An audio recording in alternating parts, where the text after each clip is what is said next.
everyone. আজি আমি ইয়াত নয়নগড়া চাহ বাগিচা আদৰ্শ উচ্চ মাধ্যমিক বিদ্যালয়ৰ ছাত্ৰ-ছাত্ৰীসকল প্ৰেজেণ্টেশ্যন কৰিবলৈ ওলোৱা বিষয়টো হৈছে পেলনীয়া প্লাষ্টিকৰ সহায়ত অলংকাৰিক বস্তুৰ তৈয়াৰীকৰণ, যিটো বিষয় সমৃদ্ধি ভাৰত থিমৰ অন্তৰ্ভুক্ত। প্লাষ্টিকৰ দ্বাৰা আমাৰ কেনেধৰণৰ ক্ষতিসাধন হৈছে আৰু সেই বিষয়টো আমি কিয় বাছি লৈছোঁ সেই বিষয়ে ক'ব প্ৰণৱ সাগৰে। নমস্কাৰ।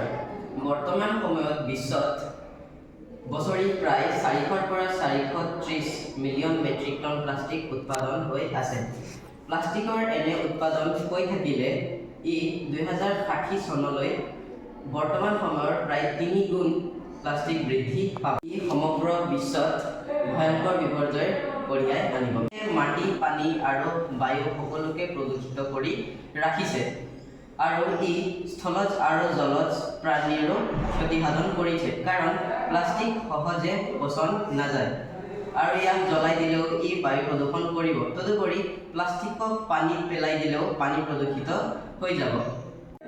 যিহেতু প্লাষ্টিক হৈছে এটি সহজলভ্য আৰু কম খৰচী পদাৰ্থ, সেইকাৰণে বৰ্তমান সময়ত মানুহৰ জীৱনৰ পৰা প্লাষ্টিকক এৰাই চলাটো সহজ কথা নহয়। পৰিৱেশৰ পৰা পেলনীয়া প্লাষ্টিকবোৰ সংগ্ৰহ কৰি আমি ইয়াক পুনৰ ব্যৱহাৰৰ যোগেদি ঘৰুৱা অলংকাৰিক বস্তু কিছুমান প্ৰস্তুত কৰিছোঁ, যাৰ ফলত পৰিৱেশৰ পৰা প্লাষ্টিকৰ কিছুমান হ্ৰাস পাইছে।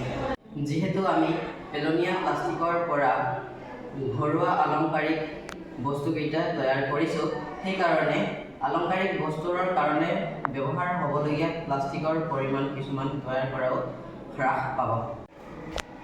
এইটো ৰঙৰ টেমাত এল'ভেৰাৰ পুলি ৰোৱা হৈছে আৰু এইটো বুটল কাটি পেলাই নাৰিকল গছ বনোৱা হৈছে। এইটো প্লাষ্টিকৰ বুটল কাটি পেলাই পেইন হোল্ডাৰ বনোৱা হৈছে।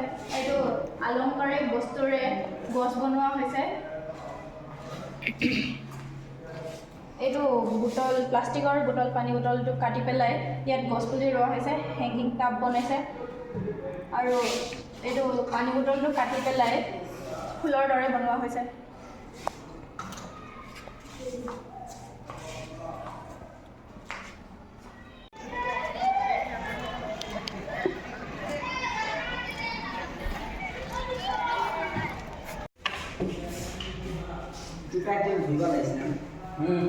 ভালছে